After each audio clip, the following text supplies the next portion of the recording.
Silipin natin sa nakuha ni Japet yung kanyang 22 puntos dito sa gabing ito. Ready na ba tayo para dito sa shot chart and highlights ni Aguilar? Ito na po.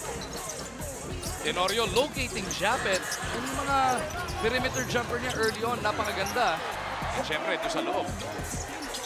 Alam mo yung they do a lot of high-low itong Ginebra because they do have the two biggest guys in the front court together. So obviously, kailangan medyo talagang makuha nila yung pasa ng pasa doon sa ilalim.